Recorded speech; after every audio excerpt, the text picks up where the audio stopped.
নমস্কাৰ সকলোকে স্বাগতম জনাইছোঁ মোৰ ইউটিউব চেনেললৈ। তো আজিৰ ভিডিঅ'ত মই তোমালোকৰ নৱম শ্ৰেণীৰ অসমীয়া বিষয়ৰ তোমালোকৰ চেপ্টাৰ নম্বৰ 9 ভাৰতৰ বৈচিত্ৰ্যৰ মাজত ঐক্য। ঠিক আছে, লিখক দি আছে ডক্টৰ হিমন্ত কুমাৰ শৰ্মা। তো মই তোমালোকক আজিৰ এই ভিডিঅ'টিত মই তোমালোকক এই চেপ্টাৰটোৰ ভিতৰত তোমালোকৰ যিবোৰ ইম্পৰ্টেণ্ট তোমালোকৰ ভিতৰৰ কুৱেশ্যন আছে আৰু তোমালোকৰ পাঠভিত্তিক কুৱেশ্যন আছে। ঠিক আছে, তোমালোকৰ চমু টকা আছে ইম্পৰ্টেণ্ট, এইবাৰ তোমালোকৰ চমু টকা। ঠিক আছে, শব্দাৰ্থ আৰু টকা তোমালোকৰ চমু টকাৰ পৰা তোমালোকৰ বহুতো কুৱেশ্যন আহিব। ঠিক আছে, মই তোমালোকক কেইটামান চমু টকা মই তোমালোকক দাগ দি দিম। ঠিক আছে, চৈতন্য দেৱ আছে, যেনেকুৱা ধৰণে বহুতো আছে, মই তোমালোকক এইবাৰ মুঠতে দাগ দি দিম, তোমালোকে পঢ়ি ল'বা আৰু ইয়াৰ পৰাই তোমালোকে 100% কমন পাবা। তো তোমালোকে প্ৰথমে কবিৰ পৰিচয়টো পঢ়া। কবিৰ পৰিচয় দি আছে কি তোমালোকৰ কবিৰ পৰিচয়ত হিমন্ত কুমাৰ শৰ্মা আমাৰ লিখক আছিলে, অৰ্থাৎ কবি। তোমালোকৰ এই কবিৰ পৰিচয়টোৰ পৰা অকল এটা কুৱেশ্যনে আহিব পাৰে আৰু মই এইটো দুবাৰ তিনিবাৰ পঢ়িছোঁ, ইমান ইম্পৰ্টেণ্ট কুৱেশ্যন ইয়াত নাই। অকল আহিলে এটা কুৱেশ্যন দিব পাৰে যে হিমন্ত কুমাৰ শৰ্মাৰ ৰচনা কৰা দুখন পুথিৰ নাম। তোমালোকৰ পুথি ইয়াতে দি আছে, অকল দুখন ৰচনা কৰা পুথি তোমালোকে মনত ৰাখিবা। ঠিক আছে, দুখন। ঠিক আছে, যিকোনো দুখন তোমালোকৰ ইজি লাগে তোমালোকে ইয়াৰ পৰা পঢ়ি ল'বা। ঠিক আছে, কোনটো পঢ়িবা তোমাৰ কথা।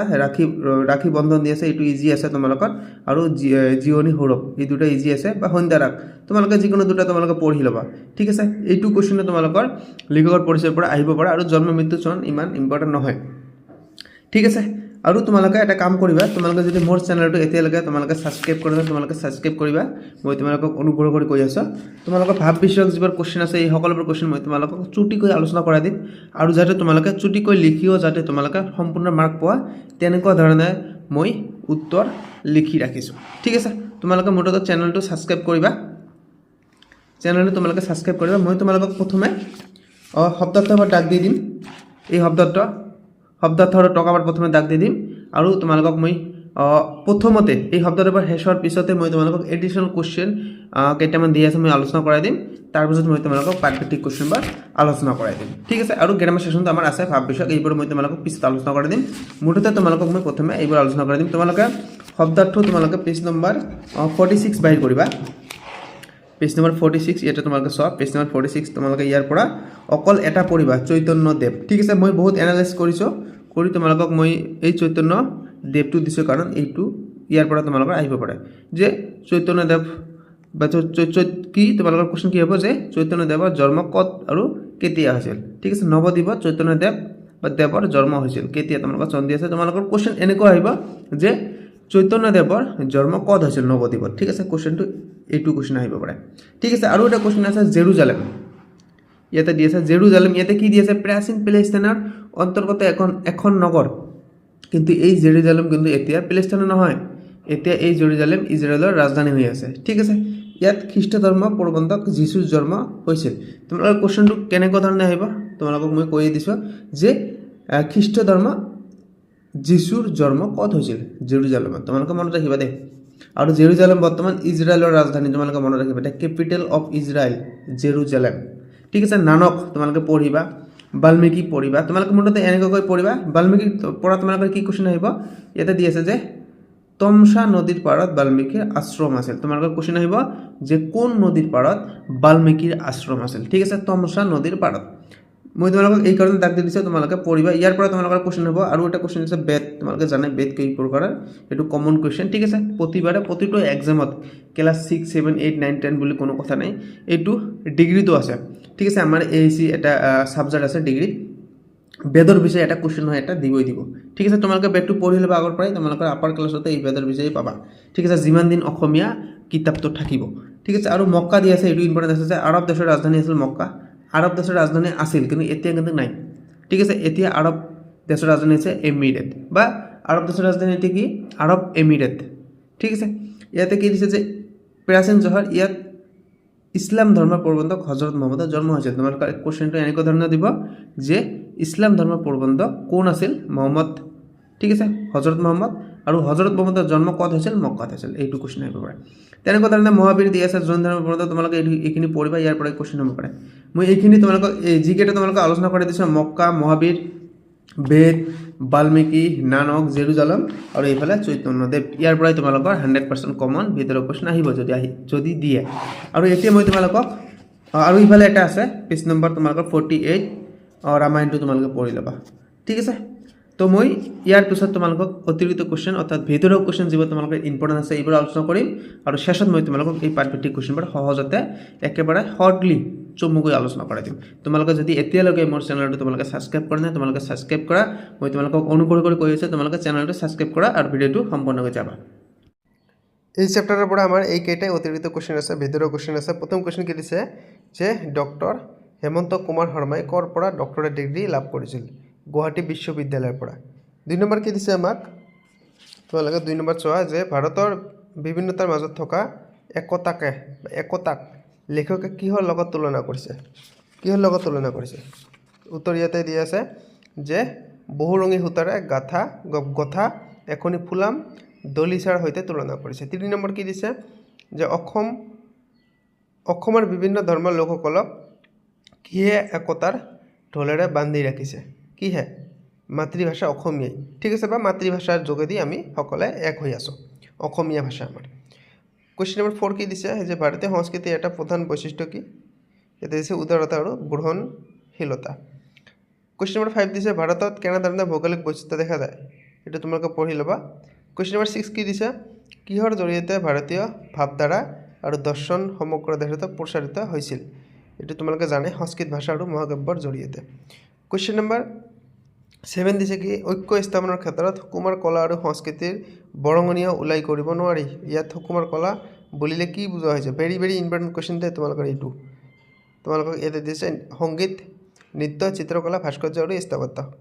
ঠিক আছে এইবাৰক বুজোৱা হৈছে সুকুমাৰ কলা হিচাপে কোৱেশ্চন নম্বৰ 8 কি দিছে যে ভাৰতৰ ৰাষ্ট্ৰীয় সংহতি ৰক্ষা কৰাত আটাইতকৈ গুৰুত্বপূৰ্ণ ভূমিকা কোনে পালন কৰিছে নাগৰিকসকলে এইটো সকলে জানে ঠিক আছে ভাৰতীয় নাগৰিকসকলে কোৱেশ্চন নম্বৰ 9 দিছে যে ভাৰতীয় ইতিহাসত বিভিন্ন বিদেশী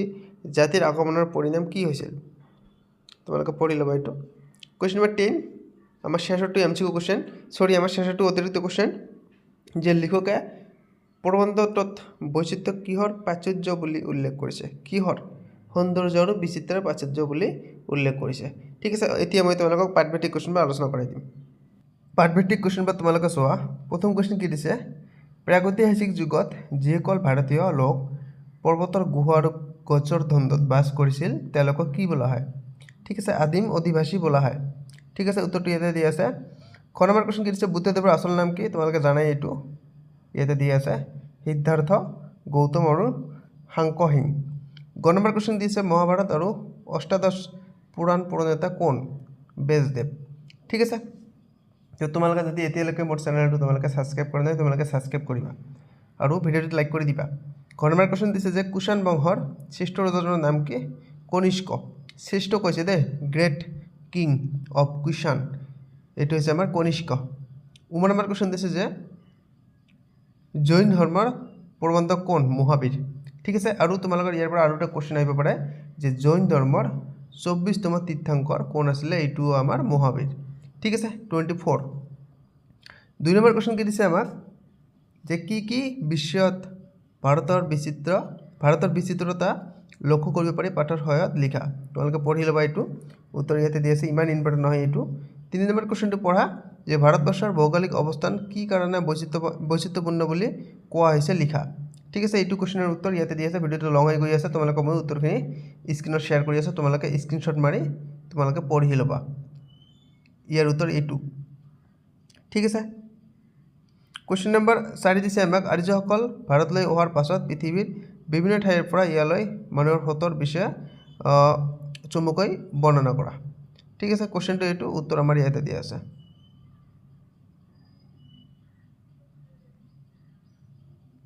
হৈ গ'ল কুৱেশ্চন নম্বৰ 5 কি দিছে ভাৰতৰ বিভিন্ন অঞ্চলৰ মানুহৰ মাজত থকা খাদ্য প্ৰকৰণৰ বিষয়ে লিখা এইটো কিন্তু ভেৰি ইম্পৰ্টেণ্ট কুৱেশ্চন খাদ্য প্ৰকৰণৰ কথা কৈছে ইয়াতে দি আছে ভাৰতৰ বিভিন্ন অঞ্চলত মানুহৰ মাজত খাদ্য প্ৰকৰণৰ ক্ষেত্ৰত বিচিত্ৰতা লক্ষ্য কৰা ইয়াতে দিছে পূব আৰু দক্ষিণ ভাৰতৰ মানুহৰ প্ৰধান খাদ্য ভাত আমি ভাত খাওঁ ঠিক আছে নৰ্থ ইষ্ট আমাৰ পূবত আমাৰ ভাৰতৰ পূব দেশত নৰ্থ ইষ্ট পৰে ঠিক আছে তো পূবত আমি কি খাওঁ ভাত খাওঁ কিন্তু উত্তৰ আৰু মধ্য আৰু পশ্চিম ভাৰতীয় লোকৰ প্ৰধান আহাৰ হৈছে ৰুটি ঠিক আছে এইটো আমাৰ গুজৰাটত আমাৰ যেহেতু ইয়াত কি কৈছে পশ্চিমৰ কথা কৈছে ঠিক আছে তাত ৰুটি খায় যেনে গুজৰাট আৰু উত্তৰ দক্ষিণ আৰু পশ্চিম ভাৰতৰ উচ্চ হিন্দুৰ মাজত মাছ মাংস নচলে কিন্তু পূব ভাৰতৰ সকলো লোকেই মাছ মাংস খায় ঠিক আছে 6 নম্বৰ কোৱেশ্চন দিছে মুঠতে তোমালোকৰ কোৱেশ্চন নম্বৰ 5 টো ইম্পৰ্টেন্ট আছে 6 নম্বৰ কোৱেশ্চনটো পঢ়া যে ভাৰতৰ বিভিন্ন ঠাইৰ মানুহৰ সাজপাৰৰ বিষয়ে পাঠ্যত উল্লেখ থকাৰ দ্বাৰা চমুকৈ বৰ্ণনা কৰা এইটো কোৱেশ্চন ইম্পৰ্টেন্ট আছে তোমালোকৰ খাদ্য আৰু আহাৰৰ বিষয়ে যিকোনো এটা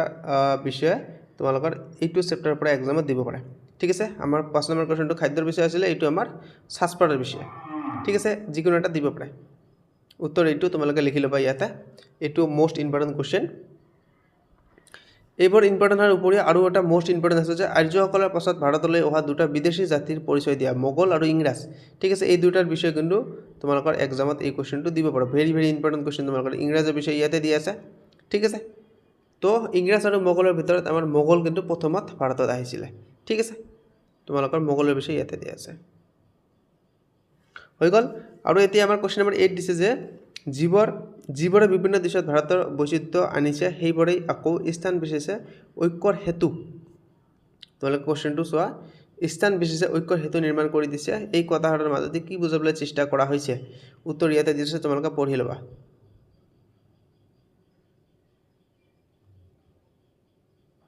ঠিক আছে তোমালোকে মুঠতে চেনেলটো সাবস্ক্ৰাইব কৰিবা বাৰে বাৰে কৈ আছো কোৱেশ্চন নম্বৰ 9 কি দিছে যে ঐক্য স্থাপনৰ ক্ষেত্ৰত হুকুমাৰ কলা আৰু সংস্কৃতিৰ বৰঙণিৰ উলাই কৰিব নোৱাৰি এই কথাহাৰৰ যুক্তিযুক্ততা চমুকৈ বিশ্লেষণ কৰা ঠিক আছে এইটো কোৱেশ্চন ইয়াতে দিছে উত্তৰখিনি আমাৰ ইয়াতে দি আছে এটা আমাৰ উত্তৰ কোৱেশ্চন নম্বৰ 10 কি দিছে ভাৰতীয় সংস্কৃতি এক সমান্তৰাল বস্তু তাৎপৰ্য ব্যাখ্যা কৰা ঠিক আছে কোৱেশ্চন নম্বৰ 10 এইটো কিন্তু বহুত ইম্পৰ্টেন্ট কোৱেশ্চন ভাৰতীয় সংস্কৃতি এক সমান্তৰাল বস্তু ঠিক আছে বহুত ইম্পৰ্টেন্ট কথা তোমালোকৰ এইটো কোৱেশ্চন তোমালোকৰ আহিব পাৰে 5 নম্বৰ হিচাপে ঠিক আছে কোৱেশ্চনৰ উত্তৰ ইয়াতে দি আছে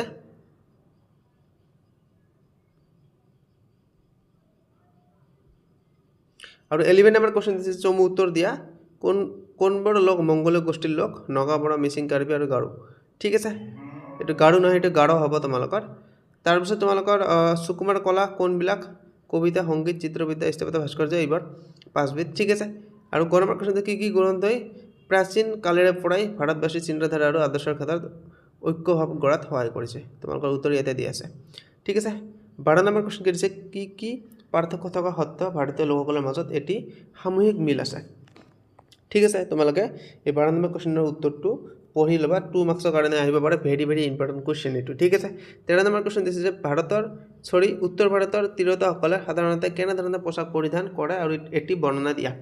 উত্তৰ ভাৰতৰ তিৰোতাসকলে চুৰিদাৰ পায়জামা পৰিধান কৰে ঠিক আছে বৰ্ণনাটো তোমালোকে কিতাপৰ পৰা চাবা কিতাপত তোমালোকৰ ডিটেইলছ দিয়া আছে 14 নম্বৰ কোৱেশ্চন কি দিছে চমুটকা হুকুমাৰ কলা তোমালোকক মই কিতাপত দাগ দি দিছো চমুটকাত ইম্পৰ্টেন্ট হিচাপে সংগীতটো তোমালোকক নালাগে ঠিক আছে কুশনটো নালাগে তোমালোকক বেষ্টটো তোমালোকে পঢ়িবা মক্কাটো তোমালোকে পঢ়িবা ইম্পৰ্টেন্ট আছে বৈশিষ্ট্য তোমালোকক নালাগে ঠিক আছে মই যিবোৰ দিছো সেইবোৰে পঢ়িবা কমন পঢ়ি যাব এনে অযথা পঢ়ি লাভ নাই এটা কথা আছে কোয়ান্টিটি আৰু কোৱালিটি ঠিক আছে তোমালোকৰ কোয়ান্টিটি থাকি লাভ নাই গোটেই কিতাপ পঢ়ি যদি তোমালোকে 100 ভিতৰত 50 পোৱা কি কাম হ'ব গোটেই কিতাপ পঢ়ি 50 পাইছো কোনো কাম আছে জানো যদি তোমালোকে অলপ পঢ়ি ইম্পৰ্টেন্ট পঢ়ি যদি 100 ভিতৰত 80 অৰ্থাৎ 90 লেটাৰ মাৰ্কস যদি পোৱা এইটোৱে কিন্তু কামত দিব সেই কাৰণে কৈছে বাছি পৰা সিলেকশন কৰি দিম এইটো ইয়াৰ পৰাই তোমালোকে কমন পঢ়িব কোৱেশ্চন নম্বৰ 15 টো দেখা ভাৰতবৰ্ষ এখন অতি সুসভ্য ঐতিহ্যপূৰ্ণ দেশ কথাহাৰ বহলাই লিখা এইটো কিন্তু ইম্পৰ্টেন্ট কোৱেশ্চন উত্তৰ ইয়াতে দি আছে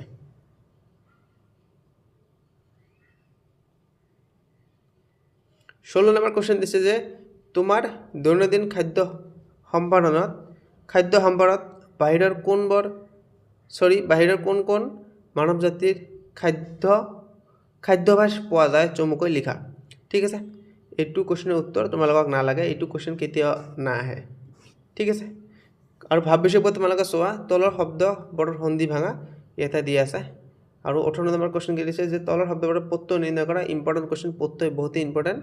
বহুত ইম্পৰ্টেন্ট তোমালোকৰ প্ৰত্যয়বোৰ ঠিক আছে 19 নম্বৰ কোৱেশ্চন দিছে প্ৰত্যেকৰে এটা বা দুটাকৈ সামৰ্থ্য শব্দ এইটো ইম্পৰ্টেন্ট হেতু কাৰণ পৃথিৱী জগত ধৰণী গ্ৰন্থ কিতাপ তোমালোকে জানাই পুথি মাতা মাতৃ মা আৰু 20 নম্বৰ কোৱেশ্চন কি দিছে বিপৰীত শব্দ লিখা ইয়াতে দি আছে যে পাৰ্থক্য সাদৃশ তেক গ্ৰহণ বৈচিত্ৰ্য ঐক্য তাৰ পিছত কি দিছে প্ৰাচীন আধুনিক ঠিক আছে তো ভিডিও আমাৰ এইখিনিয়ে বাই বাই টেক কেয়াৰ